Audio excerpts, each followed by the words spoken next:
welcome to the 33rd episode of Total Pop Mode, your weekly gaming podcast. My name is Will, and I also go by whodahfunk, and I'm joined here by my good friend, co-host, and fellow gaming enthusiast, James, aka Mr. Bames. What's going on, you dynasty-defying dragonflies? Coming up this episode, we've got our regular catch-up, followed up with news of an E3 2023 that won't be coming up, moving on to yet more reason to celebrate Vampire Survivors, and finishing the news section with an intriguing slip of the tongue in relation to CD Projekt Red's Witcher 4. After the news, it will be time for Completionist Corner, where we'll pick back up on the second scenario as Claire Redfield in the Resident Evil 2 remake. But before all of that, let's lay out the socials. You can, as always, find the podcast on Spotify, Apple Podcasts, and pretty much anywhere else you get your podcasts by searching for Total Pop Mode. We also post regular video content of our playthroughs, stream highlights, as well as the podcast on our YouTube channel, Total Pop Mode. You can also find us on Twitter by searching for @TotalPopMode, all one word. And whilst you're there, you can find me at Mr. Bames, and I'm also on Twitch under twitch.tv/MrBames_TPM. And you can find me at whodahfunk on Twitter, and I'm also on Twitch under twitch.tv/whodahfunk. Okay, James, over to you. What have you been up to this week? So I managed to finish off Neo 2. Nice. Very good times. Good times. As I said last week, was really enjoying it. It improved on everything that I wanted it to improve on Neo, and I'm glad to say that carried through right to the end. Story was wonderful and finished exactly how it should have done. All the sub-quests and stuff that I've done were really good. There were the odd repeat boss here and there, but it wasn't as egregious as it was in Neo, so good times. Cool. Do you think that there's space for a Neo 3? Who knows? Who knows? It would be covering the same point in history again, so don't know how they'd managed to do that, but maybe. It's not outside the realms of possibility. I don't know how recent Neo 2 was. You mentioned it's based off of sort of ancient texts and things like that from the past. I assume that there must be a continuation to that story somewhere along the way. No idea. I don't know the Right. stories outside of that. The sort of where the story of Neo and Neo 2 ends, it's the war finishes. So Okay. I don't know. There probably is, but maybe it's in a few hundred years after that. I don't know the lore well enough. Maybe it could be a prequel or something. Who knows? Maybe. But as I say, I don't know when Neo 2 came out, so I don't know if that would even be something they're considering. So, walk us through the final moments of the game, man. Was the last few levels challenging? What was the final boss saying? Last few levels were, as always, sort of the harder ones, which you'd expect. Followed a sort of similar style to Neo 1 in that there was a boss rush mission at the end, which then had the final boss on it, which then had another final boss on top of that. Multiple stages or multiple bosses? Both. All right, nice. Excellent. So you had 4 bosses like you did within Neo that I mentioned the other week. One of them's optional, but the other 3 you have to do. That then leads you to a big old boss fight, which is kind of similar to the multi-headed Hydra thing that I told you about at the end of Neo. Okay, yeah. Except it's a living house. Right, okay. Yeah. I'm instantly thinking of the Final Fantasy house that you find in the junkyard. Think more like Baba Yaga. I'm lost on that. Baba Yaga? Oh, right. So Baba Yaga is like it's sort of a Russian-Polish folklore. And it's like this old lady and she has a magic talking house or something. Apologies to any people who I've just massively offended there with not knowing the proper lore of Baba Yaga. But yeah. Well, I'll be honest with you, James. I think you've actually been really generous there because I've just typed in Baba Yaga and I found what looks like an old crone sat on a barrel. So it seems that you've been pretty generous with your depiction there of her living in a house. It looks like she's living in a No, I didn't say she lived in the house. trash can. I said she's got a living house. She's got. Oh, okay. I don't know if she lives in it. But yeah, it's a big old house, and basically instead of Hydra heads, it's locks of hair with eyeballs and teeth around them. Oh, geez. Okay. They kind of come at you, but otherwise it kind of functions similarly to that boss fight. You then move on to another level, which you then have the final boss, who is your best friend from the start of the game, who has been possessed. Betrayal. No, possessed. No betrayal. Okay. All possessed. By the actual final boss. So you've already fought your best friend once. You do a different version of that fight, but he's more powerful. And you then have a 2-phase boss fight with the final boss, who is just like a mage type job. It actually wasn't too hard. Sure thing. Probably because it's a 3-phase boss fight. Although worth noting, if you defeat Tokachiro, who's your best friend, and then die to the other guy, you actually start on the other guy. You don't have to do all 3 again. That sounds unusually generous for this type of game. Yeah, it was a bit. I'm sure it was received thankfully, though, if you did have to make use of it. I made use of it once, and it was received thankfully, but I didn't die enough times to either that it was really that big a deal. Sure thing. Like if they'd made me do first phase again, that wouldn't have been a problem. And then the final boss is you actually have 2 epilogue missions. You fight your character from Neo 1. Oh, that's cool. I love it when they do that. Yeah. And then Darksiders has a cool yeah, section like it does. It's the tutorial. You fight war right at the That's start. right, Yeah. yeah. Yeah, and that was cool. You don't actually kill him. You only have to get him to about 3/4 health, and then you get a cutscene. Yeah. Because you then join him in the final mission, and then the final boss is just a demon thing. Just quite a tough. big ass Quite tough. elven beast. Nah, not that big. But sort of has all three of your yokai powers that you have, depending on like it's feral, phantom, and brute. Okay. So can interchange between all three of them in phase 1, and then phase 2 he's just a big old demon guy with like a sword and then 2 other swords that swing around him. And yeah, quite tough. Sounds pretty badass. Did you notice any severe difficulty spikes when you were playing through, or was this a pretty incremental game? Probably incremental, but going downwards. So starts off hard and then gets easier as it goes. There are a couple of frustrating bosses and like sections for sure, but Neo 2 is not as hard as Neo. I'll say that now, having completed both of them now. Okay, yeah. Neo 2 is not as hard as Neo. Probably starts off harder because it's got a more brutal start that we went into last week, but overall as a game, it's an easier game. Yeah. Neo 2 is leading up to the events of Neo 1 in terms of the timeline, and then sort of they cross over towards the end of it. Right, so it does sound like my suggestion earlier that Neo 3 could potentially be a prequel is unlikely unless they're just going to tell the story backwards the whole way. But aside from Neo 2, you actually know what else I've been playing for the most part this week. I've flitted on a couple of other things, but I won't go into that. I actually managed to see you this week in person for the first time in God knows how long. You're my special friend. And we actually played some Borderlands pre-sequel. Now, this is a game that I'm relatively familiar with. I've finished it once, twice, but I played through it a fair few times to various levels. And yeah, we had a bit of a blast, really, didn't we? We sort of decided that we were going to gung-ho it to the main quest, not really worry too much about side stuff unless we got too far behind. I was Wilhelm, who's the Enforcer character, basically think a cyborg, tanky, laser gun wielding type guy with a couple of drones that help him out every so often. And you went with the character I played is Lady Aurelia Hammerlock, who is the Baroness class. Very well-to-do, this was. She had some very good dialogue lines. Oh, just kidding. Under no circumstances would we be friends. Yeah, she was really quite funny. Whoever voice acted the character or the writers behind the lines as well. I thought that this was quite solid in terms of its sense of humour, and I really enjoyed some of the one-liners that your character came out with after getting headshots. Really nice sort of juxtaposition against my character as well, because my character's more of a sort of like grizzled army badass type. Do something useful or I will lose my friggin' mind! So he's sort of very blunt, to the point, and then you've got this sort of posh, aristocratic lady. Keep that up and I'll hire you myself! We had some really good synergy in terms of the way that our characters worked as well. My ability mostly involved chucking out a drone that could freeze people. I started to explore one of the skill trees that's called Contractual Aristocracy, and using that skill, you can, every time you get a kill, it starts to increase your gun accuracy, which is obviously very useful. But following on from that, I can actually pull out a piece of parchment and offer it to another player, obviously James in this case, at which point he can accept the contract, which then allows us to, every time we get kills, it increases our reload rate. Amongst other things as well, you can buff their health and buff their shields. Obviously, the contract is broken every time one of the characters dies, but it does mean that if you can keep your friend alive and you stay alive yourself, you can have crazy buffs to your health, your shields, your damage, your reload speed. I think that there's a skill slightly further down the line that we didn't get to, where instead of reload speed, you get critical hit damage modifier to increase that, which is obviously very useful. Critical damage in Borderlands is pretty easy to get. You just shoot them in the head. It's pretty self-explanatory. Unless it's not the head as their weak point, yeah. So I was finding my character to be really useful as a support character, and obviously the fact that James could also earn points towards our buffs was fantastic. It worked really, really well. And all just for punching a contract. I also had another skill as part of that tree where whenever I got a kill, I restored James's shields by half. So that was extremely useful as well, because your character was a much more get up and close and personal type of character. Not only that, but my character was going down the skill tree that basically meant whenever shields got depleted, I'd just go on a complete rampage.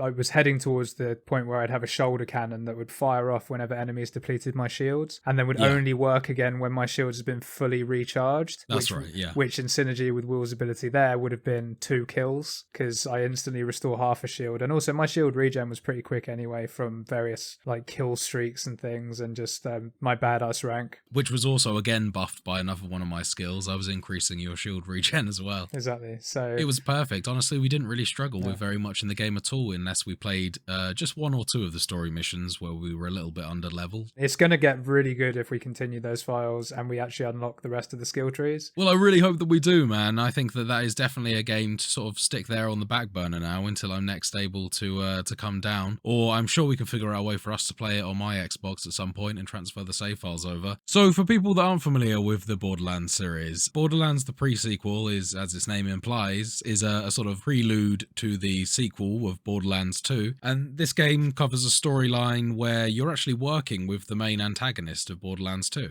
which is quite an interesting dynamic as well, and you start to see glimpses of how he starts to make a path towards evil, because Handsome Jack wasn't all that evil to begin with, although perhaps a little bit unstable. Very much unstable and unhinged, but it's actually kind of a good guy to begin with. Kind of. He has anger problems, but he did save us. Can't really complain there. That is true. I really enjoyed the mix-up of the gameplay that pre-sequel introduced. You're sort of based off-world, I believe, for the first time, not on Pandora? To begin with, yeah. So the game involves a few more elements, such as managing your oxygen meter, which really isn't that much of an issue at all. That's kind of more of an excuse, just run around and turn on these mini terraformers that just sort of create a field of oxygen for people to breathe. And other than that, you can also sort of experiment with a little bit more anti-gravity. There's much less gravity, so you can afford to jump a lot higher, which is fantastic in terms of the fact that you can also butt stomp the ground, which creates like an area of effect. There was one point in the game where we were just kind of alternating between butt stomps, really, and getting quite far as well. It was just a segment where I guess we had quite a few of the weaker enemies mobbing us. No, yeah, if in doubt, butt stomp. Okay, whatever you say. A motto that will take you very far in life.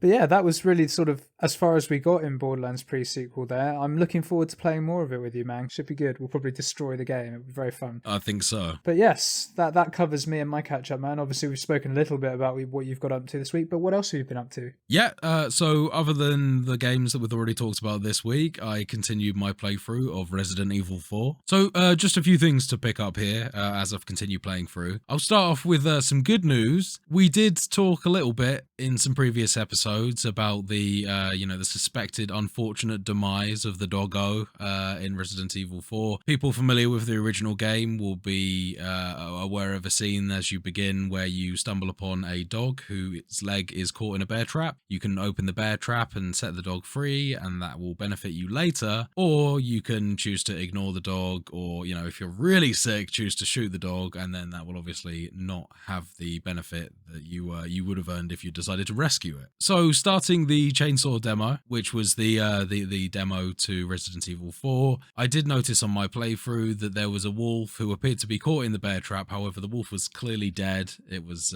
insides on the outsides. Yes, and you shattered my dreams when I asked you if the dog was alive, and you said, no, James, it's dead. Sorry to be the bringer of bad news. However, this time I'm actually the bringer of good news, because it turns out that, of course, Capcom didn't kill the doggo, or at least not that doggo. This is a different one. You stumble upon it shortly after you meet the village chief, and he he holds off from killing you because at this point, Leon is now infected with the parasite that is mind-controlling the villagers who you were fighting against. You do actually get the opportunity to rescue a dog out of a bear trap shortly after you leave his house, which was a cool moment.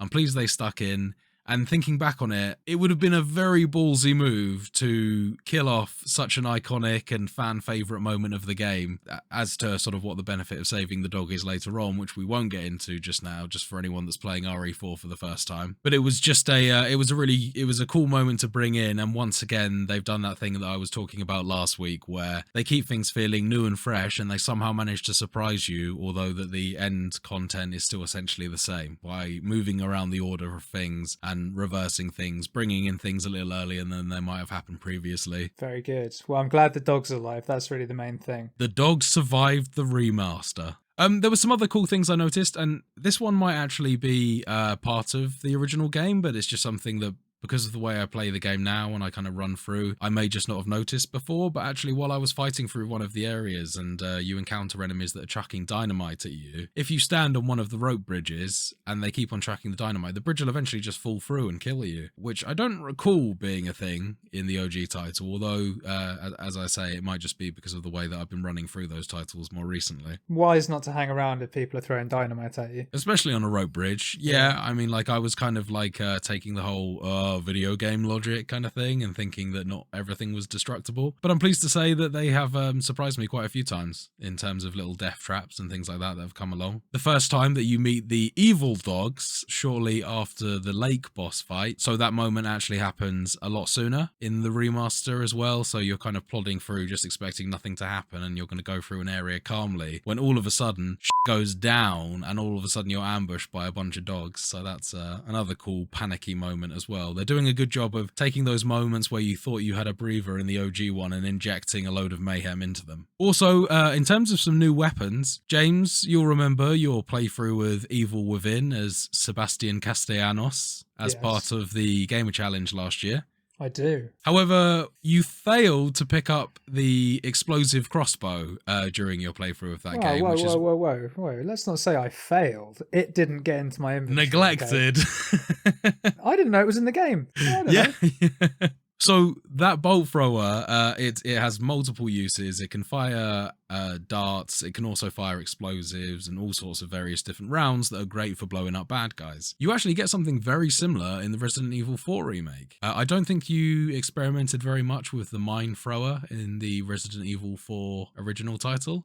I didn't know there was a mine thrower in the game. Yeah, so that's one of the ones that you can buy off of the merchant, and it will just essentially fire a bomb that will stick to a surface and then explode after a certain amount of time, or I believe you can shoot it with your pistol and it explode as well. It's a cheaper rocket launcher that obviously does less damage and fires in a slightly more specific way. Well, they've replaced that now with the bolt thrower, so it serves that dual purpose of, yes, you can still lay mines because you can attach explosive to the bolts and shoot them into walls to actually act as tripwires. However, you can also just straight up use them as a sort of like a big heavy bolt to shoot directly into enemies as well, which is obviously, as you'd imagine, pretty damn effective. That'll do the trick. Coupled with that as well, you can also craft quite a few more items in the game, as well as combining the herbs to make various medicinal lotions and potions for Leon. You can also create things like pistol ammo and shotgun ammo, sort of more in line with the recent Resident Evil remasters and titles. However, you can also craft really useful items like flash grenades and bolt throwing ammo as well as some of the explosive ammos that goes along with that. So that again is a bit more similar to Evil Within in terms of the resource management there, that they've added a bit of a crafting system, and the ability to craft things like flash grenades is extremely useful given just how useful they become in terms of some of the later enemies in the game. You know, we spoke a little bit in the last episode about how if you'll kill an enemy in the game that a parasite will start to come out. In the OG title later down the line, there's fully fledged parasite body explosions that happen and you can use a flash grenade to damage them because they're extremely sensitive to light, hence the reason why that they only explode out of the body during nighttime. Yes, I remember you telling me about that after I'd done the Games Challenge in the original game. That's right. Yeah. So again, with that knowledge in hindsight, you'll know that very useful to have those flash grenades in tricky scenarios like that, especially if the game isn't particularly forthcoming with giving you them in the level. Fans of the shooting gallery as part of the merchant will also be pleased to know that that makes a return in the game. It also makes a return, just like the dogs, a little bit earlier. I think in the original title, you finally get a shooting gallery that you can use to earn various 3D models that you could then examine. It's like a model viewer. They've changed it around in this one. You go into the shooting gallery, actually, I think before you even fight the lake beast, and when you go in there now, you earn these discs. You get regular silver discs and gold discs. You can use those to put into a slot machine. Each time you need to put in 3 of them, and I assume depending on the more gold ones you stick in versus silver, the better the drop that will happen. But it essentially drops a charm, and these charms come out kind of like I don't know what you'd call them, you know, like those old machines that you'd use to go to the supermarket and hassle your parents for £1 or something so you could get a piece of plastic out of them. Right, you know, like the gumball machine. Yeah, kind of like a gumball machine for toys sort of thing. It works very similar to that. And we spoke a little bit last week about these charms, and I actually called them weapons charms. Yeah. I was mistaken in that. They're not weapons charms. They're actually charms that you use to attach to your briefcase. And these charms are actually useful in the sense that they actually have perks associated with them. So currently I have a charm on my briefcase that gives me something like 15% extra health gain from any healing item. Pretty useful. You get another charm that will give you a potential 30% increase on the amount of pistol ammo you're able to craft when you use 5 gunpowder to make it. So, you know, you could end up with 10 bullets, you could end up with 13 or whatever. So that's pretty useful as well. You can have the same for, I assume, other weapons in the game. So as you play through the shooting gallery, unlike the original where you're just getting a model viewer, you're actually getting some pretty useful passive abilities in the background. That's quite neat. Actually, it gives you a reason to actually play the thing as well. I did find the shooting galleries really fun to kind of replay and figure out the order and try and get the best score. So at this point in the game, I've pretty much just got past the lake boss fight, and I'm ready to, well, I'm sort of staring wistfully at the castle across the way, and I'm hoping that I get to there at some point. Nice. And how was that fight? The lake fight was really fun. If you've played it before, you're being tugged around the lake by a creature that is holding onto a rope attached to your motorboat, dragging you around. It works exactly the same way. You need to avoid the sort of various driftwood in the lake so you don't get knocked off. The thing that does function differently is that your boat has a health bar now as opposed to you. I think in the original one, you just had a regular health bar and you would get knocked off your boat. And if your health bar was low enough that the monster would eat you, essentially, that was how it worked before. Now it's a case of, it does function the same way, but your boat has the health bar. Leon doesn't get knocked out of the boat until the boat's health bar is empty. At that point, when Leon gets knocked out of the boat, he then gets swallowed up by the creature. They've gotten rid of any QTEs that I've seen so far where you just have to mash to like swim. Yeah, so they got rid of all the fake tension then. It wasn't necessarily fake tension. You could outmash if your health was low, but you had to do it like crazy. It was almost guaranteed. If your health was low enough, you just weren't going to make it. And they've also got rid of, from what I can tell so far, the cutscene QTEs that would catch you off guard. Just as you finish a chapter, you put the controller down, think, nice one, all right, time to little settle in for a little cutscene, a little chat with Hunnigan. And then before you know it, Krauser fucking cuts your throat in a cutscene. So they seem to have got rid of all of those things as well, which is, not an issue for me at all. Quite happy to see the back of those. They would often cost me my first death of the run, as I would do exactly that. Just sit back and relax during a cutscene. Little did I know you'd be suddenly under attack. Empieza a rezar! So after surviving the lake monster boss fight, I sort of put the game down at that point. It was time to crack on with the podcast. I'm looking forward to talking a little bit more about that in the upcoming episodes. I'm sure that this one will take me a little longer to complete. I remember the original being a pretty long title, so interested to see after getting to the end of this just how much content they've cut, if any at all. And watch this space. And I'm now looking forward to, because you're now at the point really where you can start buying rocket launchers soon. I actually have just unlocked the ability to start buying rocket. There you go. I'm not going to do it because I want to actually experience the boss fights for their kind of entirety. Boo. I think that the rocket launcher method might have flown quite well in your gamer challenge, I think, in terms of obviously just trying to get through the game, but I would highly recommend that people don't opt for that in terms of actually getting to experiencing the game in its entirety. You're missing out on the rocket launcher, you're not experiencing the game in its entirety. That's all I'll say. Although you do a couple times, at the very least once, get a free rocket launcher, so, you always do get that experience of firing it. So, man, we'll talk a little bit more Resident Evil 4 at a later date. For now, I think it's time to move on to the gaming news.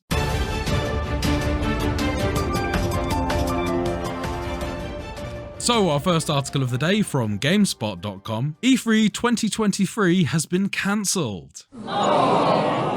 Yes, that's right. The video game's biggest annual expo has been cancelled. Which I'm sure no one saw coming. I think that it was, it was quite likely that this was going to happen, or at least it was definitely on the cards. It's a bit of a disappointment, though. I mean, I think the future of these sort of large-scale events is kind of a bit murky in terms of the cost. And obviously now, following the pandemic, the amount of people that are actually willing to travel so far and go to such a populated environment, I think it all has a slight knock-on effect. I think, to be honest, the biggest nail in the coffin was actually everyone pulling out of it. That's right, and all sort of having their own sort of events. Exactly. Everyone's just doing their own thing. So the ESA president, that is the Entertainment Software Association, not the European Space Agency. So, the CEO of the ESA, Stanley Pierre-Louis, gave an interview explaining why E3 2023 was cancelled. He largely attributed E3 2023's demise to a combination of publishers adjusting their marketing plans due to changes in the economy and deciding to run their own digital showcases, as James alluded to there. He also explained that several companies have reported that the timeline for game development has been altered since the start of the COVID pandemic. Economic headwinds have also caused several companies to reassess how they invest in large marketing events. And thirdly, that companies are starting to experiment with how to find the right balance between in-person events and digital marketing opportunities.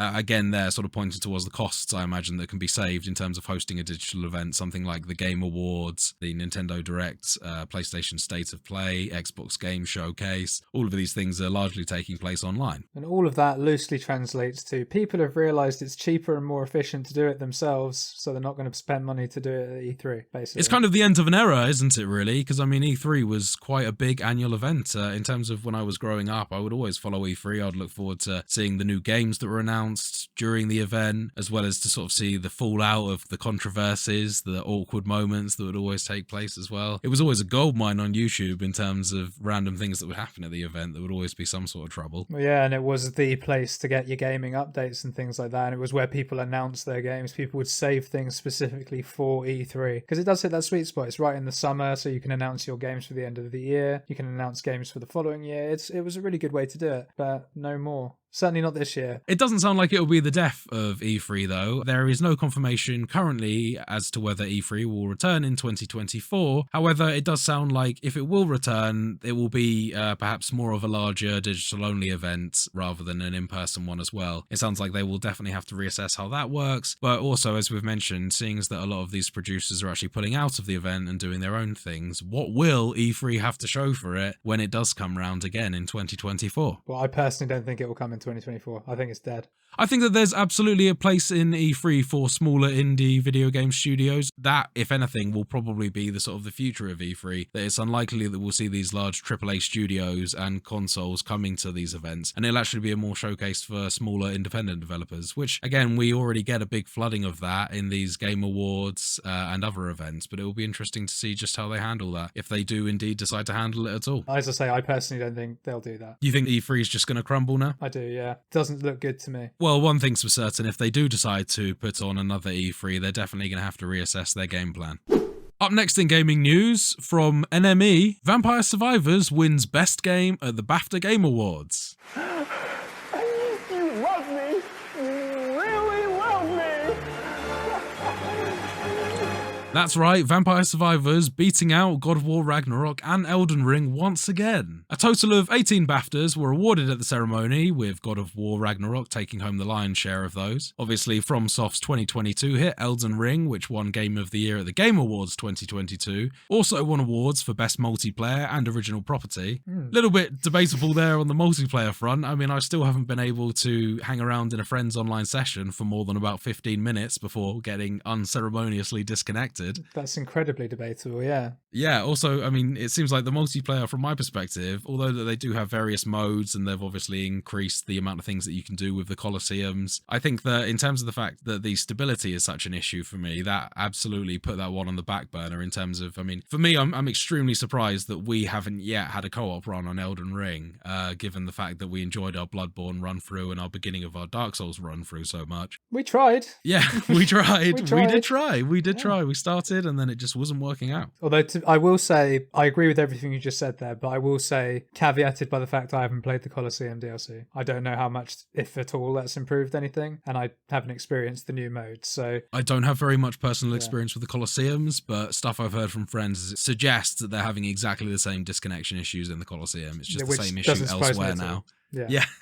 That's kind of what I was expecting. It's a shame considering it's won that award, but on the face of it, the best way to play Elden Ring at this point involves installing a third-party mod that both improves the seamlessness of the multiplayer as well as making it much more stable as well. Maybe that's what should have won the award, not FromSoft. Made that mod. The modder. Yeah.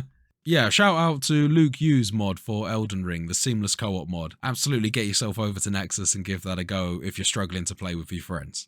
Also, winning some awards on the list, a Zelda-inspired adventure game called Tunic won 2 awards for the Artistic Achievement and Debut Game. James, is this a title that you're familiar with at all? Heard of, but know nothing about. It definitely, looking at a little bit of gameplay earlier today, sounds like something that you might want to have your eye on. It's another, like Vampire Survivals, made by a single developer. The designer, Andrew Sholdis, actually developed Tunic over the course of 7 years as his first major project. So this game is a sort of isometric style, Soulsy dungeon crawler type game where you play as a fox character. By Soulsy, I mean that you have a dash, you have a dodge roll, which consumes stamina. There's various puzzles and traps within the dungeons. There's very challenging boss battles. I didn't notice a stamina consumption on weapon swing. However, that may well be a thing. It did look like that you'd have some sort of spells. And like I mentioned earlier, it's also slightly Zelda inspired. So there's a lot of item usage that will allow you to both solve puzzles as well as defeat enemies. Sounds pretty intriguing. And I know that you're quite a fan of action adventure games that have a sort of Souls-like presence combined with a little bit of Zelda as well. It sounds like this could very well be something that would interest you. As long as it's not like Breath of the Wild, yeah. It's nothing like Breath of the Wild, I'll say that. I mean, talking about old school Zelda games. Yeah. That could be my street then, yeah. I mean, I could say I'm pretty sure I've seen it before, and there must have been something that stopped me looking into it further. I'll be honest, the art style for me isn't particularly appealing. It's kind of a lot of soft pastel colours and sort of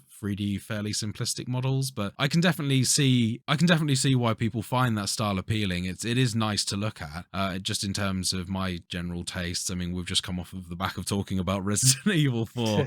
I think it's one of those ones that I respect, and I think it does look nice, just not for me. Fair. Stick me in a gloomy Diablo-style dungeon with the same gameplay, and it may well appeal to me a lot more. However, ultimately, it was the 2022 breakout indie hit Vampire Survivors that took home Best Game, after winning the Game Design BAFTA earlier on in the night. The development team at Poncle took the stage to accept their award, with Xbox head Phil Spencer congratulating their great achievement, adding that it was awesome to see the industry recognition. Now, Phil Spencer's been pretty outspoken on Vampire Survivors, has even taken to Twitter a couple times to post his 100% completed achievement page on the game. So there's clearly a lot of love going around for this game from the big heads as well as the fans themselves. And, you know, I wanted to sort of cover this one today because I'm still playing my way through Vampire Survivors, still consistently unlocking new characters and finding new things to do, new secrets, and I've just got a whole lot of love for this game, so I'll jump at any chance to give this game their flowers. Yeah, no, fair play. I've played 4 hours or so of it and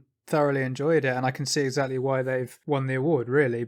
Do I think it's more deserving than Elden Ring? No.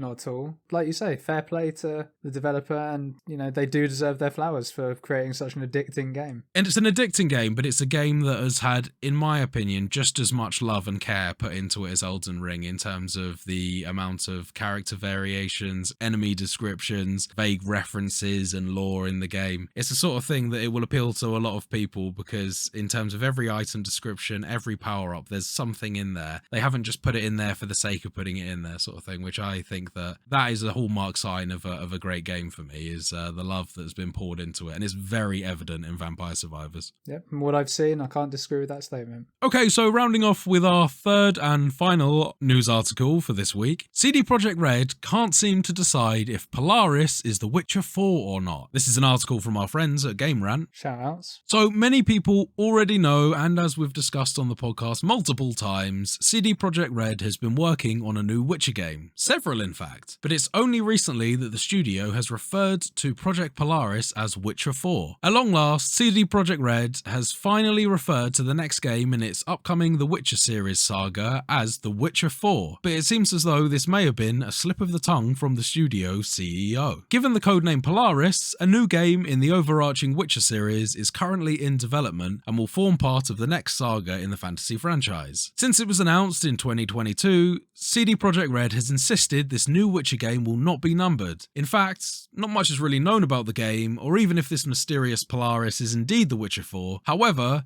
it seems as though a nugget of information may have slipped out. According to a recent report from Games Radar, CD Projekt Red president Adam Shazinski referred to the next game in the company's RPG series as The Witcher 4. During an earnings conference call, the CEO mentioned the desire to release 3 new games in the developer's The Witcher's franchise over the next 6 years, quoted, starting from the release of Polaris, which is Witcher 4. This suggests that the studio could be calling the upcoming project The Witcher 4. Now, that's what the article says. I personally don't believe that they will necessarily be calling it The Witcher 4. I think that could be sort of an offhand comment from Krasinski, kind of forgetting, the way that these things can be construed, and just saying The Witcher 4 is technically, in terms of the chronological series of the games, this is the fourth Witcher title. So on one hand, you do have that, which is a slightly perhaps more cynical view in terms of the fact that this doesn't really suggest that it is The Witcher 4. On the other hand, the fact that he has said, which is Witcher 4, to me suggests that we could be seeing another Witcher title with Geralt, if you do follow that thought, that we're here on a numbered title again. It's either going to be Geralt or Ciri, right? In theory, yes, neither of which I'm too excited about.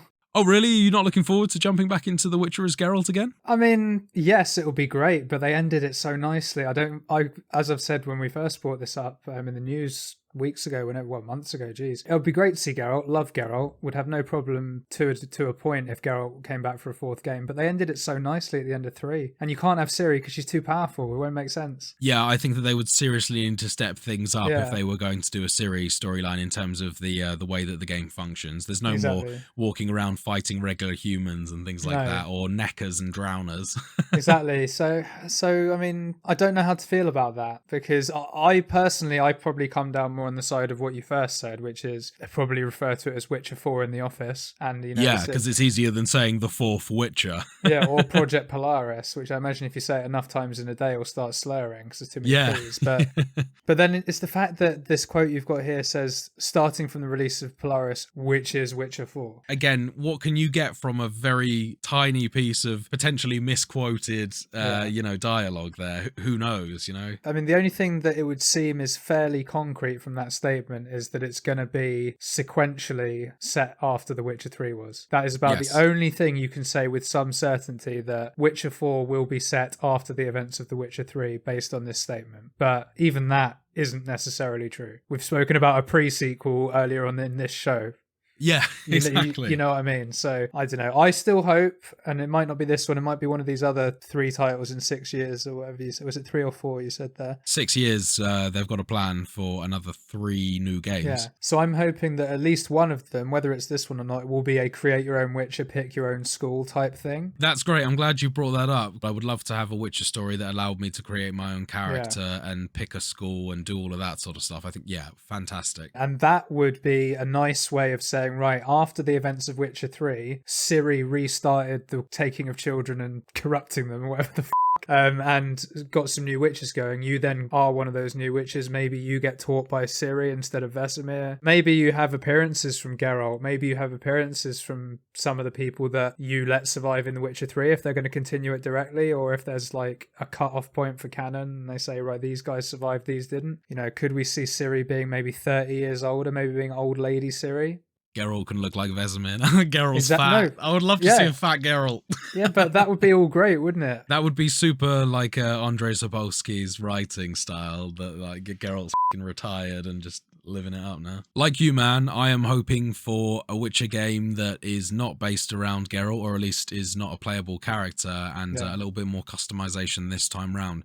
Although I love the Witcher games for what they are, the main point of improvement for me would always be the ability to sort of create your own character and pick your own path, as opposed to playing a kind of spectrum of a certain character that the game has instead. Okay, man, I think that's enough speculation about The Witcher. I think it's time that we moved on to Completionist Corner. Here we go for the Completionists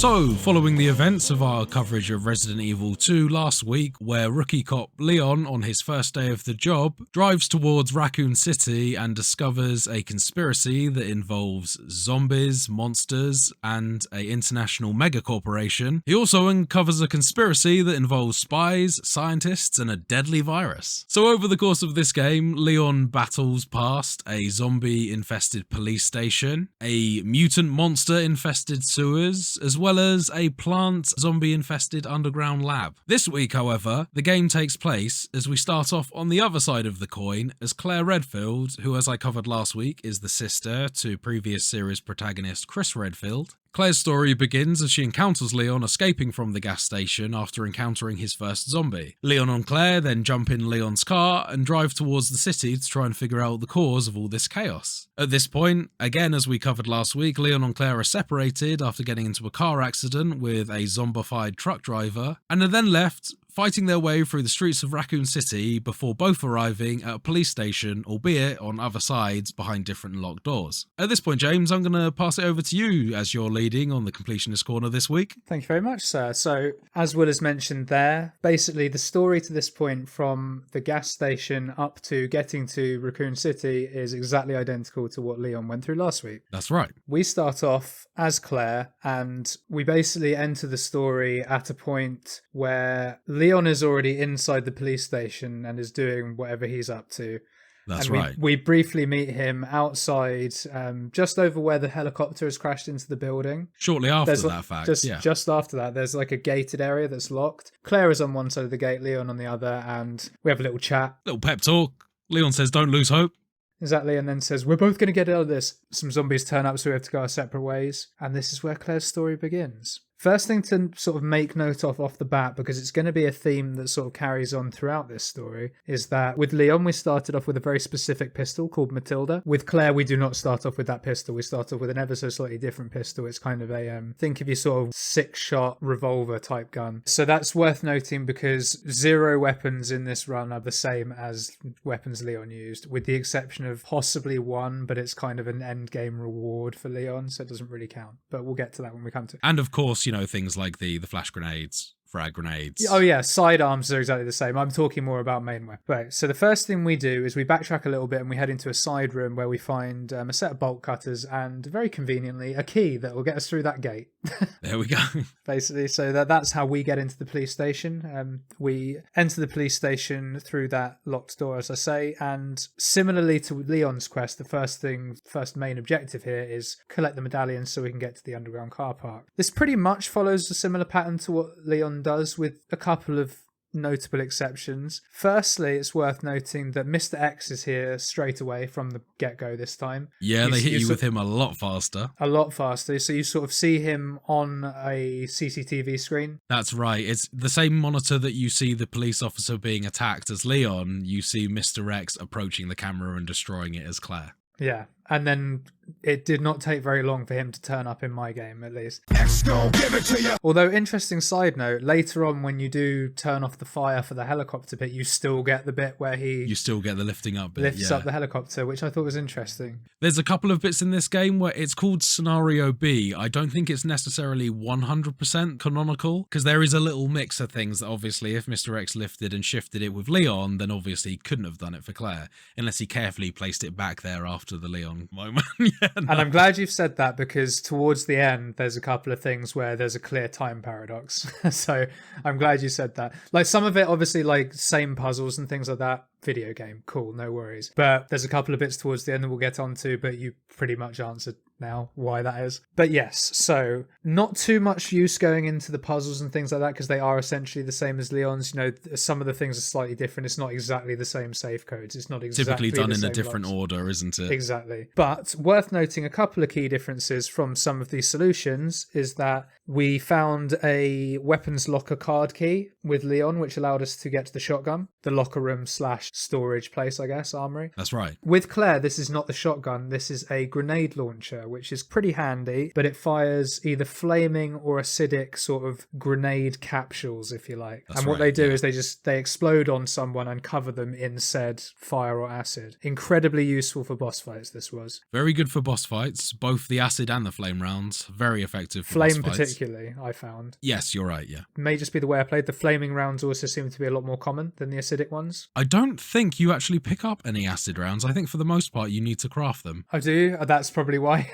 Yeah. So the gunpowder works slightly differently in Scenario B as when you play as Claire as well. So instead of crafting shotgun rounds, when you mix a light gunpowder and a heavy gunpowder, you actually make acid rounds. Right. And then if you mix two heavies, interestingly, you make Uzi rounds. When you sort sort of do the bit of puzzle that allows you get the red book, you put it in the statue's arm, you get the scepter, you get the red jewel, you put the red jewel in the box, you get the star badge, USB thing. That's right. You, instead of the Magnum, which is what you get in Leon's playthrough, I believe, you get a submachine gun. And this was very, very handy. Not as handy as I would have liked it to have been, if I'm being totally honest. Oozes a little bit isn't it? Yeah, let's be honest. Honestly, it's But you thinking like, okay, this is instead of the Magnum, this is going to be a boss killer, right? No. This is not the boss killer. I used the Uzi mainly to do my sort of shotgun tactic of shooting pepper the zombies and knock them away. I did the same. Yeah. Yeah, because if you get them like with, I don't know, 4 or 5 rounds to the head, they're going to leave you alone for a couple of seconds and you can run past. So that's right, yeah. Both happy and disappointed with this weapon, I've got to say. It has a very cool use because you can find a silencer for it later on, which is extremely useful in terms of both not alerting Mr. X, because as we both know, if you manage to run away from him, the moment you fire a gun, he's going to make a beeline for your location. Yeah. Also, the fact that often there will be zombies in the room that are sensitive to sound. If you shoot one zombie in the room, the other ones are going to kind of activate, wake up and start walking around. Whereas if you're carefully walking around the room and using your submachine gun, you might not have to deal with as many enemies as well. But overall, I'm there with you. I wanted a lot more firepower to that Uzi that it lacked severely. Exactly, or at least have that in a different spot where, like, not where the Magnum was. It's misleading, isn't it? They should have swapped around the Uzi and the grenade launcher. They really should have done. Yeah, that would have been much more appropriate. But hey, cool that you got an Uzi though. Nice touch. I wasn't expecting to see an Uzi in a Resi game, so there you go. This is a bit more of a kind of gun action heavy scenario, I would say, to the original one. You seem to get perhaps not more ammo, but more effective ammo. Oh, I found more ammo for sure, and I was finding a lot of ammo with Leon. Fine, yeah, I mean, I found a lot with Leon as well. Plus, you always get way too much gunpowder than you actually need, which is great as well. Yeah, I ended up leaving most of it, though. Yeah. What I do like about this game that we didn't actually cover in last week's was if you find an item and you don't pick it up, that item is marked on your map, which is really handy. So it's like, all right, I don't need that heavy gunpowder now, but if I need it, it's there and I know where it is. That is just nice, particularly as you can't mark your own map. Absolutely, and that was something that was a new addition to the remake as well. Yeah. I think previously they'd had it in other titles where if you search a room, it initially begins off as red once you've gone into the room, and then upon finally getting everything done, the room turns blue on your map. But it's nice to also have a little reminder of where all the items are stashed as well, so you're not kind of scratching your head wondering where that pesky first aid spray is hiding. And it's also nice because it doubles up with this. It's not just items, but you also get markings for what key is needed for the door, for the very useful the suit as well. of hearts keys, like really cool stuff. But yes, aside from those though, really, we sort of did pretty much a lot of the same puzzles. The combinations were different on the medallion statues, as I say, but we end up getting our 3 medallions. Also, you get a little bit of additional context into the game. As you're exploring the police station as well, you also get a little bit more context, which sheds a bit more light into the location of Chris Redfield. In our playthrough as Leon last week, once you arrive in the STARS office, which is the special police force that is hired by the Racoon Police Department, which includes the sort of the band of protagonists from the original Resident Evil game. The letter says, as Leon reads it, that Chris is off somewhere in Europe with an attractive woman having a great time, and he's kind of bragging about it to all of the other people, and he's reassuring them he's all fine. However, when Claire picks up and reads the same letter, she mumbles under her breath something like, that doesn't sound like Chris at all. So there's this added context that actually that did sound out of place when I was playing that through on the first run. That doesn't sound like Chris. It's very unlikely that that's actually what's going on, and he's probably elsewhere, and this is either, you know, someone that's covering for him or a fake letter from Chris himself. But no, so we get the 3 medallions from the statues, put them into the big statue in the main foyer of the police station, and we head underground. This is where the first sort of major difference in the first 2 stories comes in, because when we get underground and we start heading down into the underground facility to get to the underground car park, we get to a section where with Leon we moved a big sort of metallic sort of cupboard filing cabinet type thing out of the way of a door so that we could progress through. With Claire, we're not strong enough to do it. She can't shift it. She can't shift it, so she sort of thinks she's at a dead end, but then hiding sort of in and amongst this is a young girl, and she's sort of very scared. She sees that we're not a zombie, so is then slightly pacified, but is still very scared. We try and engage in conversation with her. We say, look, take our hand, we won't hurt you. And she goes, I can't, he's right behind you. And this is where we have Birkin fight number 1. Now, you may remember from last week, big old shoulder eye guy with his big freaky arm and his sort of 2 And heads. a pipe. He's going to batter you with his pipe. This fight is exactly the same as the Leon fight. Although I did find it a lot easier with the grenade launcher and the goddamn Uzi. Yeah, exactly what I was about to say, minus the bit about the Uzi, because that wasn't helpful at all. Oh, I found it really good to shoot his eye. Ah, grenade launcher. But yeah, we have this fight. Same sort of thing happens. Birkin grabs at his eye and falls off a ledge again. Oops, goodbye.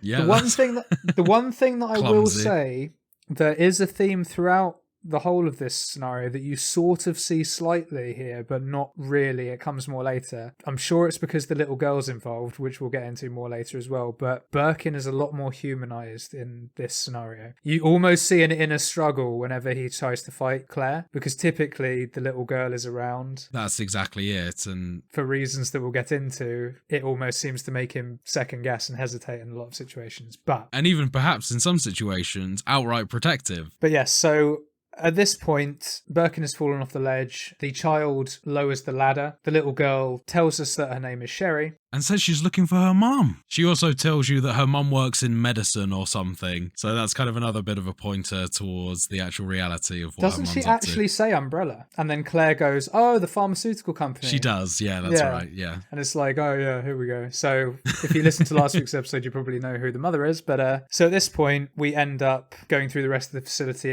and we end up in the underground police car park again. That's right. With Leon. Ada turned up at this point. This one is a very different scenario indeed. So we end up in the underground car park, and instead of being greeted by Ada, we're greeted by a sort of burly man with a moustache. Police Chief Irons. Police Chief Irons, exactly. And considering he's the police chief, you thought he might be a little bit more friendly, but He's not. He pistol whips Claire. he's kind of a dick. He seems to know who Sherry is, and she knows who he is because she's fucking scared of him. To be fair, I don't know whether you need to know who he was previously to be scared of him. He's a pretty scary guy. No, He but seems very unhinged. yes, but yeah, but with the context that Sherry knows him from, it's fair enough.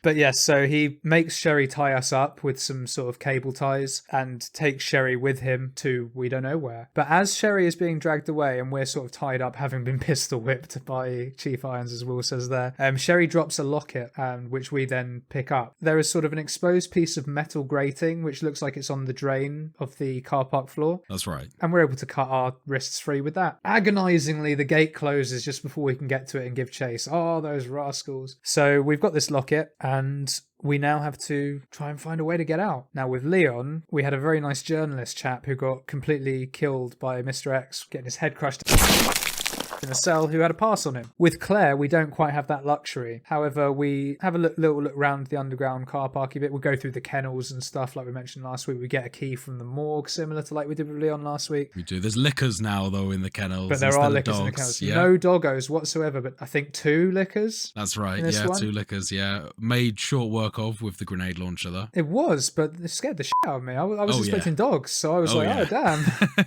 You kind of run into the room, and then all of a sudden you hear this licker noise and the sounds of them coming towards you.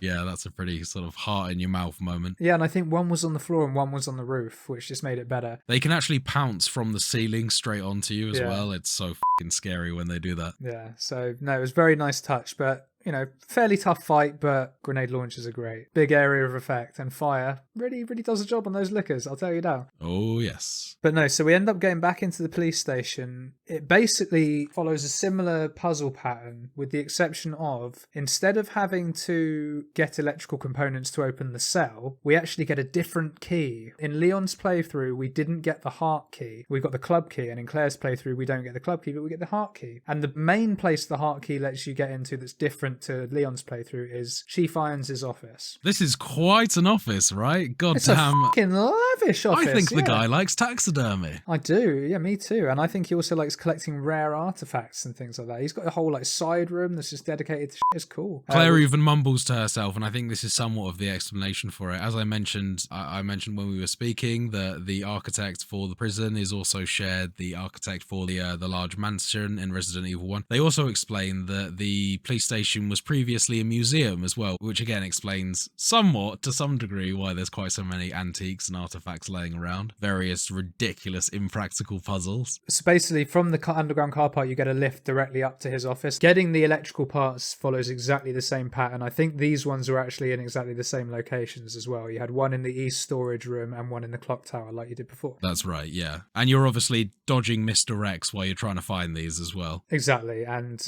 he nearly came in the clock tower with me, which would have been awkward. I'm not sure if he can actually get in I don't know whether he can. He's never come in there for me, so I'm going to assume no. I've played but it he enough can get now to the corridor right outside, though. He can, yeah. It was you better have some flash grenades or something. Exactly, yeah. But yes, so after a few pants changes and some good puzzling later, we end up back in Chief Irons' office. We reattach the electrical components and we open the little side bit and we grab our pass. But this is where it gets a little creepy, because as we're in there, a phone rings that's just in there. And this is kind of... classic rotary phone. Yeah, it looks like an antique phone, kind of like a museum piece from back in the day or something. And it's Chief Irons is ringing us from an unknown location. He's watching us over CCTV and he says, "Good to see you again, Claire. We've got unfinished business." And he's like, "Oh, I'm nearby. I won't tell you where." I'm at the orphanage. Where's the orphanage? It's nearby. You can't miss it. To be fair, you can't miss it. No, you really can't. It looks like a fucking clown house. I'll tell you what, I actually, in that section, you know, when you, before you actually get to that orphanage, you enter the same street that Ada leads you out to, because it's obviously just following up the top of the ramp. Yeah. This is maybe something that you might not have noticed, but I've talked about to you previously that the introduction to the original Resident Evil 2 is a little longer. After you get separated from Claire, following the truck accident, you then actually go into Kendo's store straight away in that one, after running through various side streets and back alleys and things like that. So now, this section of leaving the parking garage, you actually go through all the same streets and back alleys and the like the bus that you have to run through to get through a roadblock. All of that is in the original title as well. So they didn't quite put it in at the same time, but they found a way to sort of splice those alleyways into the remake as well, in a very similar fashion to what I was describing with Resident Evil 4, in the fact that they'll take certain things and drop it a little later on in the game or put it in reverse. It's a very cool way of doing things. So at this point, put the phone down, we take our pass, we exit the parking garage, and suddenly we're not Claire anymore. What? Shock horror? So with Leon, we had the Ada section. It's secret weapon time. But instead of Ada, because Ada's not in our story, we actually take control of Sherry at this point. Now, this was something I wasn't expecting at all. I figured that there might be another section where you controlled someone else. I didn't know if we'd meet Ada somewhere along the line and we control Ada again. But this was cool. So we got to, basically, we're now Sherry. We're locked inside a room. Irons is being a creepy bastard and he leaves us locked away and we are sort of left to fend for ourselves. And what we have to do is find a way to escape the room we're in, which is quite a nice little block puzzle. I'm assuming the guy that made the police station and the mansion also made the orphanage, because it's interesting. You first pick up a child's play block, what it looks like, and then you have to stick it in a sort of a jewelry box thing and then rearrange the bits to unlock a pair of children's scissors. Yeah. Video games. That you then use to like cut a hole in the wall from a piece of cardboard that's been used to kind of crudely patch a large opening in the wall. Video game logic, especially puzzle video game logic. Yeah, the logic isn't brilliant, but it actually makes for quite a good little section there. You escape the room you're in the way that Will's just described there, and we end up sneaking downstairs. We get to the front door, but it's locked. So of course it is. So we then try and explore elsewhere, and we actually end up in a room where Chief Irons clearly does his taxidermy, because there's various chemicals and acid and things lying around. And a deceased lady wearing a dress also on the table. I'm a little concerned about the fact that the taxidermy may have moved over to humans at this point. That's certainly what it looks like, although with the context of knowing the rest of the story, I actually think it's more likely to be a test subject. You do actually get a little bit more of a context around who that dead lady is in an additional part of a storyline as well. Oh, really? There's a bonus level where you get a bit more of a story on that. So at this point, we're sneaking around, we're trying to find a way to escape, and we actually get caught by Irons. But ever the quick thinker, this, I don't know, 6-7-year-old girl, I don't know how old she's meant to be, she just lobs a vat of acid in his face. As if he wasn't menacing enough, they needed to make him look like Two-Face as well. I was going to say, because at first, I think if you've ever seen the game Hello Neighbor, he doesn't look too dissimilar to the antagonist in Hello Neighbor. Not worlds apart, you're right there, yeah. Including like the fact that his eyes are kind of slightly weirdly spaced apart as well. Exactly, yeah. And it's just, I got very much vibes from this with this whole Sherry section. I was like, this is Hello Neighbor, this is wicked. But yeah, so obviously we throw acid in his face and he's pissed. Leave me alone. Just please. Time to teach some manners. You little bitch! And we book it upstairs, get into a room and hide amongst like a dollhouse and some boxes and things like that. And this actually led to quite a creepy ass bit, which was really cool. And I actually, getting slightly ahead of myself, I deliberately got myself caught here to see what happened. Oh yeah. And oh man, it's gruesome. Well, it's not gruesome, but it's just really scary. It's like, the implication, yeah. Yeah, it's just like, oh damn. Chief Irons is a creepy motherfucker. He is, and he's like proper, like, doesn't give a shit if she's a kid. She's just calling her a fucking bitch. You basically have to sort of walk around the various blocks in the room to stay out of his eyesight. He then clears a bit of room for you. Shifts some furniture and stuff. And then his eyes get so bad that he has to go into the bathroom, which is conveniently placed in the room, to wash like some of the acid out of his eyes. And what he does is he unlocks the door and leaves the key in the door. The implication then being you're meant to sneak up behind him while he's washing his hands, grab the key and book it. Oh yeah, it didn't let me stab him in the head with my kiddie scissors that I found before. So yeah, time to run off with the key, I suppose. Yeah, I mean, if you got to. Grab the key, run off, he chases you, get to the front door, you open it, but they're chained together. I was like, oh damn, really? So you get into the room you were in before, actually, funnily enough, where you lobbed acid in Matey's face. That's somehow locked. I don't recall him locking that, but hey, I wasn't there. Unlock that, get in there, and eventually get caught by Irons. At the end of that section, Birkin actually gets a hold of Irons and chest injects him with something to stop him from attacking Sherry. And that's where the section ends. And I guess at this point you go back in time ever so slightly to sort of like rejoin where Claire is, but it's whilst all this is going on. I think it says something like 30 minutes prior or something like that. Yeah. So at this point we take control of Claire again. So as we mentioned before, we make our way to the orphanage via a sort of back alley section and through a bus. And you really can clearly see what building the orphanage is because it's just colourful. Looks like like the house your kid would draw in school.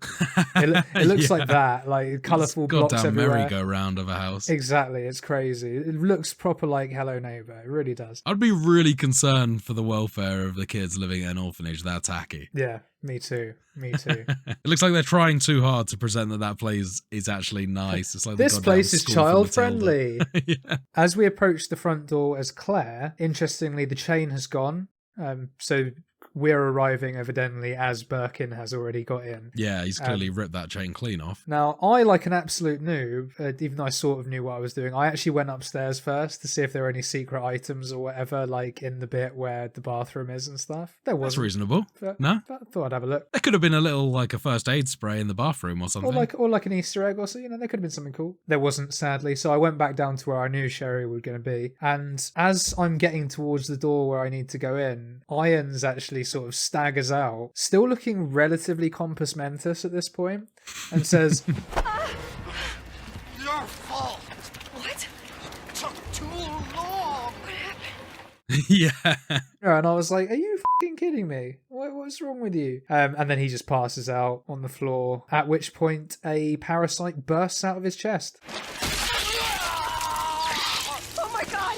And previous players of this game will also remember a scene very similar to this from Leon's playthrough, but this happens sort of just in the sewers, and actually happens again in this playthrough too. But so he's now dead, completely gone. We just sort of step over his body. We ignore the parasite, as we do with the one in the sewer later too. Just ignore it. That's fine. I'm sure it won't cause any issues. That's a problem for future Homer. Man, I don't envy that guy. But we find Sherry sort of cowering about, and we make our escape. However, good old old Birkin doesn't like the idea of us escaping with absolutely no fight or anything like that. So as we're making our way down into the sewers, we actually see him again, but not before a little cheeky appearance from our good friend Mr. X, who, as we get into the elevator to go down into the sewers, thinks it'll be a good idea to attack us. And just as it looks like he's about to get us, the world's turning black, everything is doomed, we're saying our goodbyes to Sherry, because similar to relationships in this game in general, we know someone for 20 minutes and they're suddenly like our best friend, the closest It's our person adopted to us. daughter now. Exactly. Yeah. But just as we're about to get ended, big old set of claws comes through Mr. X's torso and slices his torso out from the side. Just takes a massive chunk out of it. Yeah, I mean, Mr. X looks visibly shocked by this. He's like, what Yeah, the hell yeah. is going on here? Once again, we've been saved by Mr. Birkin. And at this point, the lift goes down, but not the way we wanted it to. Yeah, there's clearly been some collateral damage to the lift mechanism whilst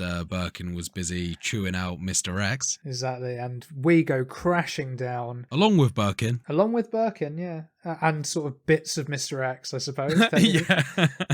And we hit the bottom pretty damn hard. Not hard enough to severely injure anyone, worth noting, but hard enough that we get out, make sure Sherry's all right, basically, and then pass out. Pretty much, yeah. Yeah. Sherry obviously landed on something soft, probably Claire. Probably Claire, yeah, exactly. Or Birkin, honestly. Just landed on that eye. Birkin cushioned the fall and then ran off. Exactly. But we then we pass out, it fades to black. It then wakes up slightly with Sherry saying, come on, he's coming, we gotta go. At which point we pass out again. And then the next time we come back to life, it's actually Annette Birkin over us, the scientist lady that we met last week. And it is at this point that we learn the fact that if we hadn't already made it fairly obvious with the points we've made earlier, that Sherry is in fact Annette and William Birkin's daughter. Yes, she explains that the monster is her husband. Exactly, which explains why Birkin is potentially more protective over Sherry. I think as like earlier on when you initially meet Sherry, she explains that her dad is just gone. When she's talking about her mum, she says that my mum works for Umbrella, my dad's gone.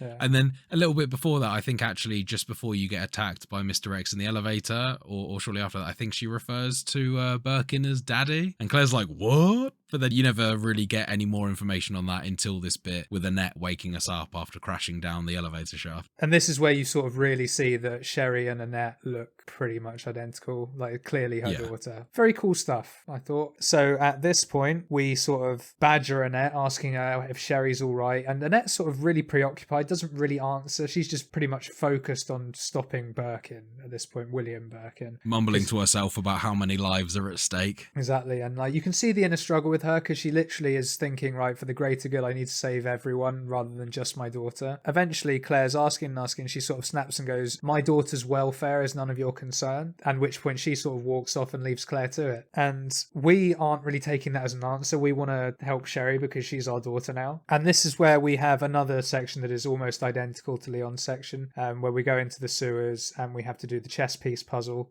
killing various enemies. But this is where we find one of the more unique weapons in the game in general, I'd say. Yeah, it's really cool, actually. Really cool. And again, probably didn't get quite as much use out of it as I would have liked, but this was more of an ammo shortage issue rather than it not being good. Yeah. Where the flamethrower is for Leon, there's actually, for lack of a better term, an electrical spike cannon. Don't tase me, bro! Yeah, it's called the spark shot. Yeah. And what it does is it takes sort of, if you imagine a giant staple, it's basically a giant taser, really. It fires, like an electrically charged two-pronged point that doesn't actually rely on a connection to the gun to charge. It kind of like stays. It's an invention by Umbrella. It's actually got an Umbrella logo on it. Which I thought was really neat. Yeah. Yeah, and what it is for your basic mobs and things like that, it's basically a one-shot. Yeah. Because it stuns them out, fries them out, and then they just fall, and they're basically burnt from the inside, so there's nothing they can do. You can also charge your shot as well to increase the effectiveness, which is really useful against some of the larger enemies. It'll definitely put a licker on its back for a minute. What I was going to say, and where I found this really found its niche in the game, was we mentioned last week in the Leon section, it happened again in this week, you're walking through some and body parts is basically what it looks like. Yeah. This is where you actually get the other chest burster scene. And we have these sort of grotesque, giant Birkin looking enemies, like with loads of eyes, and they're sort of just huge sort of mounds of flesh. Little mini Birkins. Little mini Birkins that aren't as scary or powerful. Breathtaking. I shall call him Mini-me. Are they created, do you think, by the parasite that exploded out of Iron's chest? Do you think that thing like infects the other person and turns it into one of those? I figured that must be something because the one that fires out of the chest in the sewers is right by all of them. And I don't think you saw it last week, but also if you get just far enough away from those big guys in the sewers, they do send out little parasites You did that tell swim me in the that, water yes. after you. Yeah. I never got close enough to look at that to determine whether that was the same thing that burst out of Iron's chest or whether that was the same thing that is the parasites in the water. I never quite got to see. They kind of look vaguely similar, though. It probably is, like. But I found that a fully charged shot with our new spiky electro gun, I found that was enough to stun them out, get past them, might even have killed them, honestly. Because I didn't go back through that section. So I was just like, and in fact, no, I did go back through that section and they weren't there. So yeah, it must have killed them. Looks like it killed them, yeah. Must awesome. have killed them. It was just so useful to have them sort of solidly stunned enough that I could just do what I wanted. Yeah. But really, that was my main use of this gun. Well, and I think that it sounds like you were using it appropriately there. Yeah. And it sounds like as well that gun fit in really well of your tactic of staggering and stunning enemies as you run past them. It did, for sure. But I did ditch it shortly after this section purely for inventory space. I didn't find many particular uses for it after No. the sewer section, I'll be honest. I backbenched it as well a little bit. Yeah, it's a great gimmick. And when I say that it's one of the coolest and most unique guns in the game, I'm not joking about that, but limited usefulness. In the grand scheme. Not great for bosses, basically. In terms of firepower, at some point in the sewers as well, I think you find a heavy frame for the revolver pistol, which then allows you to basically fire magnum bullets using the pistol. And then the pistol has a dual purpose. You can, much like the grenade launcher, you can actually swap out ammo between regular bullets and then the high caliber magnum bullets well, which is another cool little thing in the game. Yeah, it's really neat. So after internally frying some of these mounds of flesh, we continue our quest to get all the missing chess pieces. We find them and we go through the puzzle. So as we make our way through the chess puzzle door, we actually see Sherry passed out amongst the trash through a window, and we want to get to her to make sure she's all right. And as we are making our way to her, we actually end up running into our good pal Mr. Birkin once again. And this is a carbon copy of the fight that Leon did, whereby we have to do enough damage to Birkin to make him go to one knee, at which point we bring a big old shipping container from left field, smacks him in the face. Once again, I did this as a one bang, but Will, you mentioned last week that the correct strat, well, not the correct necessarily, but the quickest strat is to do it twice. Yeah, I was going to ask you actually. I was wondering if, given that you had the hindsight now, or the foresight even to do it, I was wondering if you managed to do it in 2 hits instead. But that's cool. I didn't actually even know it was a thing that you could just do enough damage to knock him off the once. Yeah, I deliberately did it in one, but I knew what I was doing this time, so I don't know if it's as formulaic as this, but I made him drop to his knees twice, and on the second time it's a one shot. It might just be that I happened to hit him with enough grenade rounds, because that was sort of my main boss weapon, was the grenade thing. Fine. See, in that situation, I think I was just using either my shotgun or some of the heavy frame bullets for the pistol. Yeah, so maybe it's explosion, maybe it's different strokes, who knows. But that's good that it doesn't punish you, at least, for missing the first opportunity to throw the crane, and then it would hope that by the time you've had your second opportunity that you'd have finally caught on. Yeah. Sort of thing. Yeah. That's I wonder good. if there are more than. Wonder if there are more than 2 though that you can do. That'd be interesting. Well, I'm wondering if I played this on hardcore mode, it might make 3 the magic number. Who knows? Yeah, it'd be interesting to see. We get through the fight, we end up getting through the door, and we make it to Sherry. And Annette Birkin is sort of speaking to us over a PA system at this point, and is kind of saying leave her, like she's not worth it almost. She actually mentions at this point that Sherry's been implanted and can't be saved. Yeah, at which point Claire just sort of goes, well, that's bullshit, I'm going to try and save her anyway. And almost straight away Annette folds and goes, well, if you bring her to my lab, I can help her. That's right, yeah. Claire's even like, dude, it's your daughter, what the hell?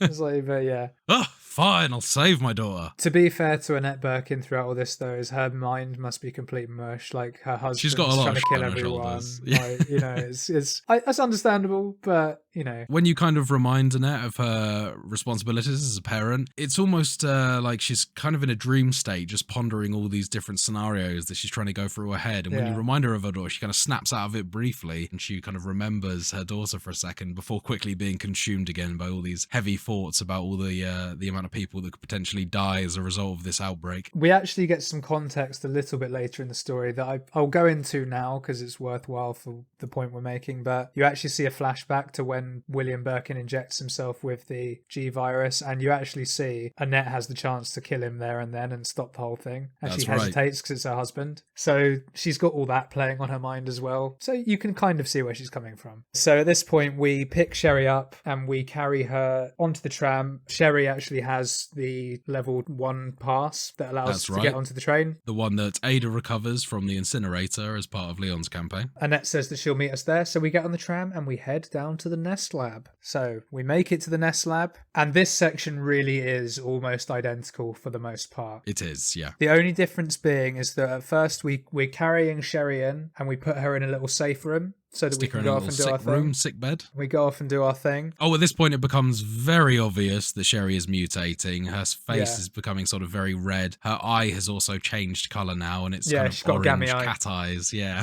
Yeah, she's got a gammy eye. Looks kind of like William Birkin's shoulder eye, but obviously not as big, not as grotesque.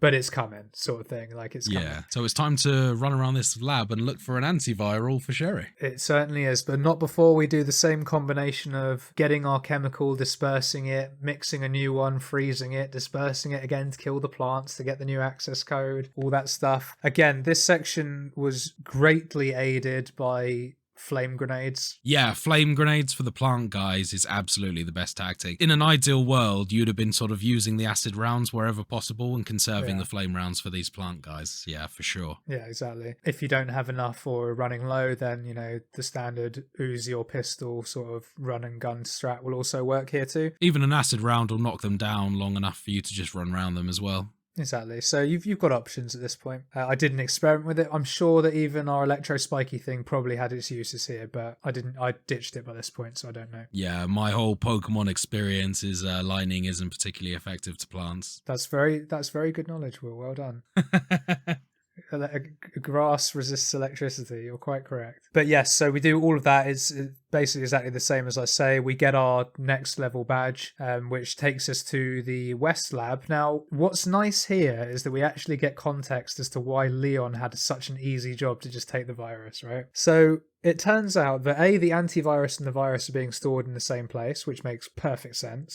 Yep, thank God. To be fair, that's brilliant. Now, when we get to the place where the virus and antivirus is being held, we have no key for it. We're stumped. A cutscene plays, and it zooms in on the keyhole, and you see the symbol that doesn't look too dissimilar to the symbol that was on the back of the pendant that Sherry had and dropped for us. And of course, the pendant, which is why Chief Irons was so keen on getting it, was the key that opens the virus container. So Chief Irons obviously being involved somehow between the conspiracy with William Birkin and the efforts to get the virus away from the lab, either under the control of Umbrella or the US government. Yes, and you actually, if you read some notes, I believe they're in Chief Irons' office late at some point, you actually see like messages from WB, William Birkin. Yes, that's sort right. of saying like, I'll pay you as much money as you need, but we need security in the sewers. I need you to keep this all quiet and all this stuff. So adds quite a lot of context to the story as well there. We use the pendant to get into the virus. We take the antivirus and you do actually see the little tube of G virus there that Leon will grab later. Yeah. At this point, we meet up with Annette again and she tells us a little bit more about how she feels almost responsible for all of this, which is why she's been a bit weird. And similar to Leon's section at this point, William Birkin comes in again. Crashes through the ceiling. And what happens here is that Annette shoots him with some antiviral round. Yeah. We have a little chat with her. Just while he's cooking off with the antivirals. Because we think he's dead at this point, right? He then gets up, grabs her, crushes her a bit and throws her into a wall, which is how she gets her injuries, similar to Leon's story. That's right, because she just kind of appears in Leon's one, kind of staggering around. You're like, what the happened to you? Yeah, exactly, yeah. But we then give her the antivirus and say, right, you go save Sherry. I'm going to deal with this motherfucker. And this is where we then lower the lift down and we have Birkin fight 3. And this one again, not going to go into because it's exactly the same as the Leon fight. You just wait for the frog spawn eyes to appear, kill it all. Eventually he dies. Jobs are good. And we then go, we come up the lift again and we head back out to go back and see how Sherry's getting on. And worth noting, another difference here between Claire and Leon's story is at this point in Leon's story, the whole whole evacuation process has started and the self-destruct sequence has been initiated. Not the case, because the G-Virus is still in the container with Claire's story, so we have a nice chilled walk across the bridge. We just get back into our room. No Mr. X to bother us either. No Mr. X to bother us, because he's in pieces somewhere else. And we've killed Birkin, right? So life's a dream. this is victory lap at this stage. So we get back to our room. Sherry's all clear. Her gammy eye's gone. She's feeling good. But Annette is succumbing to her Not wounds at feeling this so point.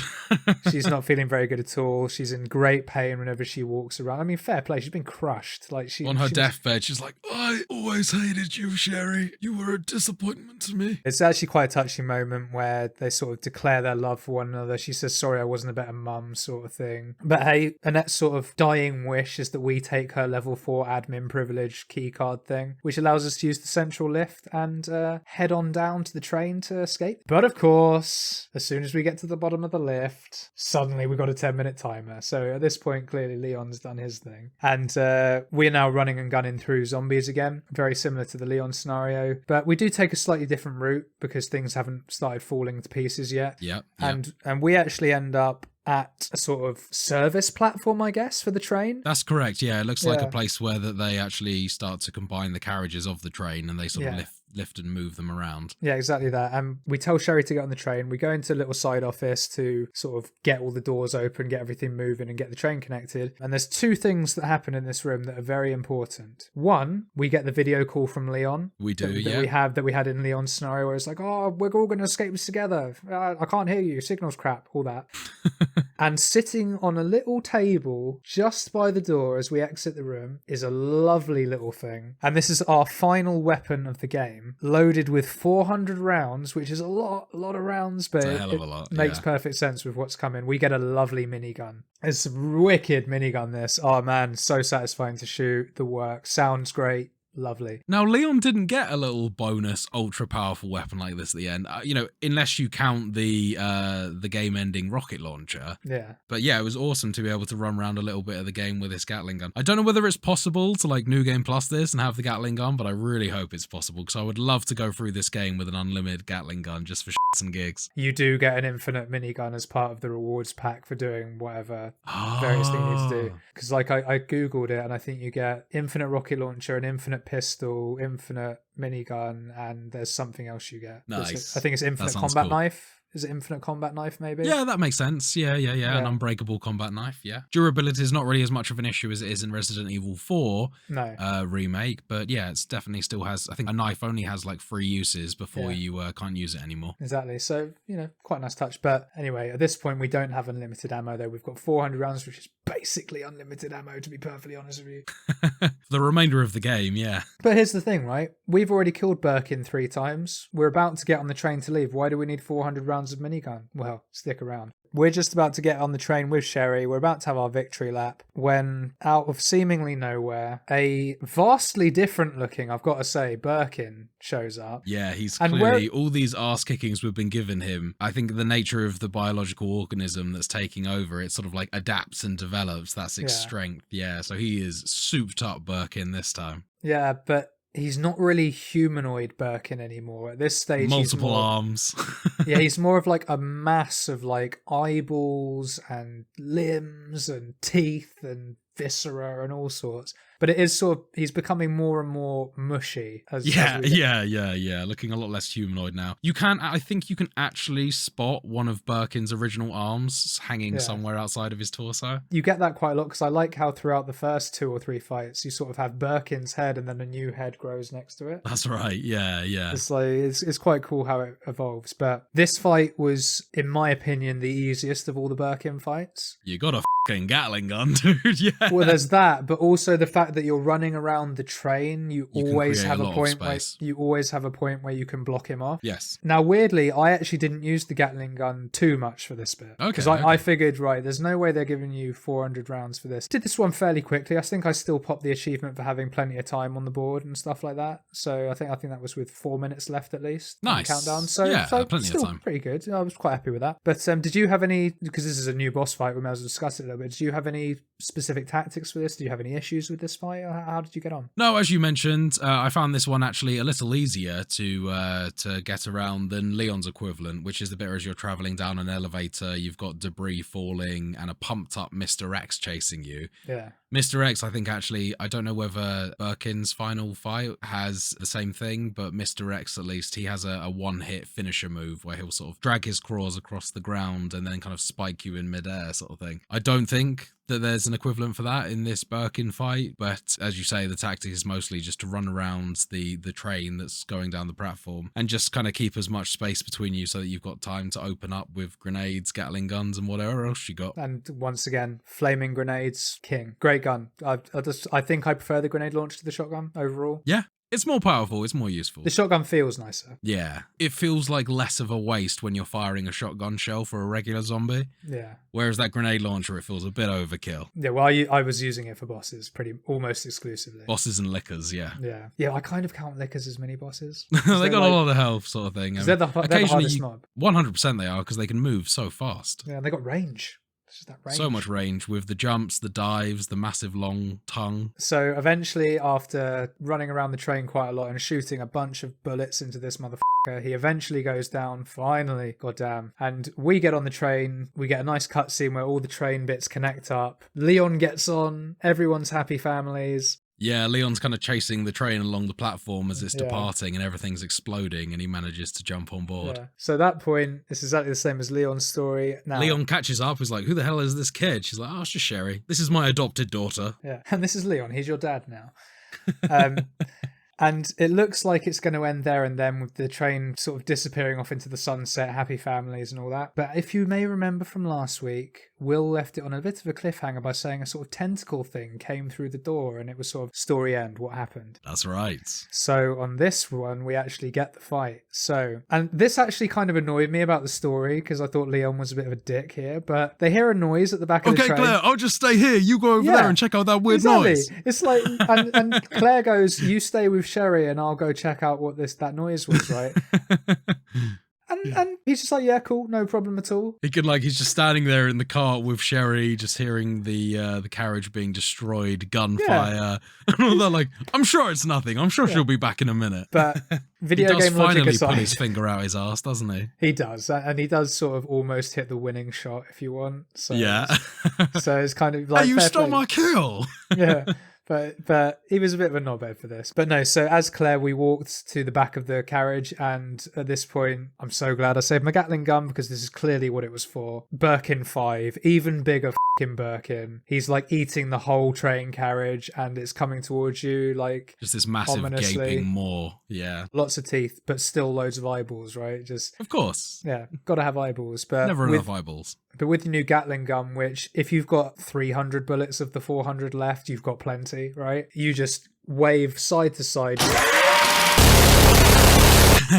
Just completely like bullet dump. Yeah, just take this guy out. And if for whatever reason that's not enough, just empty all of the rest of your bullets, your grenades, whatever you've got. This really is the final fight. Yeah. So just do it. And eventually you get a nice cutscene where Leon, after hearing enough gunfire now, finally gets his ass into gear, and it's basically at the point where it's just the one carriage left that everyone's in, everything else has been eaten, and is like, Claire, grab my hand, and Claire pulls the pin to separate the carriage as well. That's it, and then grabs Claire. Birkin is on the train, the train carriage that's just been left behind. As the flames of the explosion come, it engulfs the carriage. At this point, you really have killed William Birkin. He's finally destroyed, and your train carriage comes through into the distance. I like that. And at this point, we do get the true ending, which is that the three of them are walking down a dirt road. It's daytime. At this point, it's been like at least 2 hours since Sherry's mum died. So, I mean, it's clearly time to start talking about adoption papers and whether she wants to get a parrot or a puppy. And worth noting that sounds like Will's made a joke there. That is literally what she says. Yeah. She literally. And Leon and Claire don't even seem that like, they're not like, oh, I think we should try and manage your expectations. They're like, yeah, f it, why not, I guess. Yeah. I'm your new daddy now. Daddy is a state of mind, you know what I'm saying? I'm your daddy. It's like, fucking hell, whoa. It's pretty forward for like a 9-year-old. Exactly, jeez. And at this point, they then literally do walk off into the sunset. That concludes the story of Resident Evil 2 with the true ending. We've now seen both sides. So, James, we talked a little bit last week about your experience of going through Resident Evil 2, and I think that you kind of came to the conclusion that ultimately, although you have respect for these titles, I think overall you said something like you just don't vibe with them, sort of thing, Yeah, I think as a whole. I want to vibe with them more than I do. Yeah, I think was my exact phrasing, yeah. Did you find that sort of an increased familiarity with the police station, as well as some of the puzzle combinations, as well as just the game in general, did you find that it made your Claire 2 campaign more enjoyable, or did you find yourself just repeating the same shit and wishing you weren't?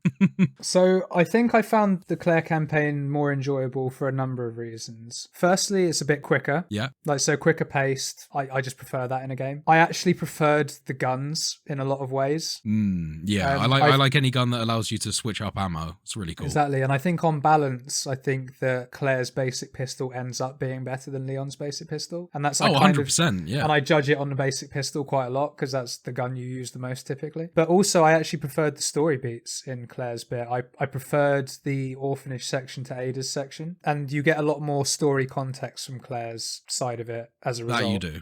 Yeah. And call me a sadist or whatever, I quite liked having the 2 additional Birkin fights. I preferred that to the added Mr. X stuff. Like the Mr. X mechanic, whilst cool, I didn't like. A lot of people, it's it's a bit of a kind of a mixed opinion on that one. A lot of people are positive about it, but a lot of people find it either sort of pointlessly stressful or just kind of they actually just enjoy the sections a lot more that don't have him chasing you around. I kind of lay somewhere in between. Yeah, I fall on the latter of what you just said. I don't think it was pointless. I think it was a wicked mechanic. I preferred it when it wasn't there. Thankfully, though, the game does give you quite a few windows where the police station is available, where you should at that point have all your keys or the ability to find all the keys, and also Mr. X is not around for a short while as well, so it allows you them. But if you don't know that's coming, then you could find yourself running around the police station panicking the whole time because you got him chasing after you, when in reality you could just wait a minute until for one reason or another he's no longer around. Exactly. But no,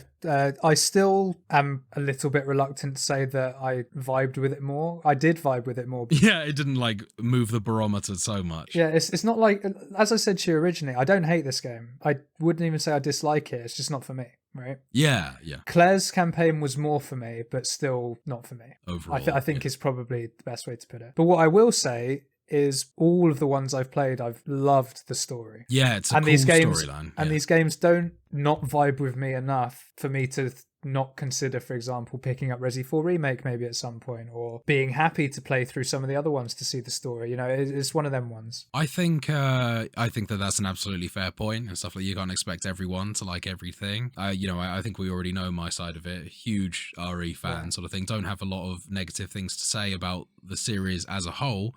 So no surprise here that I had quite a fun time blasting through this one. Yeah, no, but I think it's been a nice experience to sort of compare notes on this one a little bit, and obviously get to learn a little bit more about your gaming tastes as well, because a lot of these titles are one that we've always spoken about, but we've definitely never made the commitment to play together or play separately. So I enjoyed the run through of this, and I enjoyed finding out how you experienced a game that is essentially built around a game where a lot of the systems and mechanics are now extremely outdated, and they're included in this one, albeit in an updated format, but mostly based out of, hey, it was like that way in the original, so we kind of got to do it in this one. And that's the interesting thing. Had I played the original, would I have enjoyed this more? Probably. It sounds to me like you had a better time playing the Resident Evil 4 original than you did playing the Resident Evil 2 remake. Is that accurate? I think yes, but it's kind of hard to compare apples to oranges there, because with 4 it was the challenge, right? Yeah.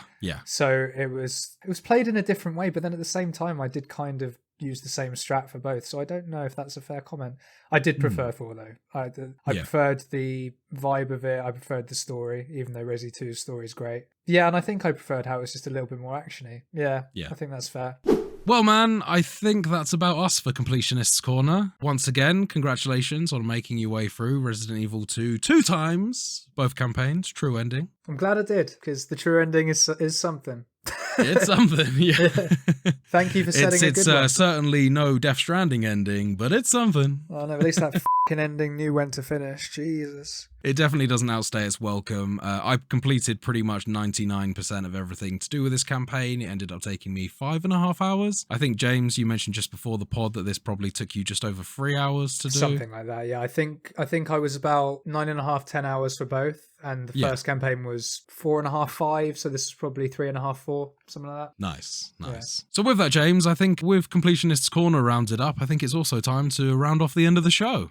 You can, as always, find the podcast on Spotify, Apple Podcasts, and pretty much anywhere else you get your podcasts by searching for Total Pop Mode. We also post regular video content of our playthrough stream highlights as well as the podcast on our YouTube channel, Total Pop Mode. You can also find us on Twitter by searching for @TotalPopMode, all one word. And whilst you're there, you can find me at Mr. Bames, and I'm also on Twitch under twitch.tv/MrBames_TPM. And you can find me at whodahfunk on Twitter, and I'm also on Twitch under twitch.tv/whodahfunk. With all that said, James, that's us for another episode. Thank you, as always, to our listeners. Thank you for sticking with us this far. We appreciate you. We see you. Take care of yourselves, you cheeky f***ers. And with that, we will see you next week on another episode of Total Pop Mode.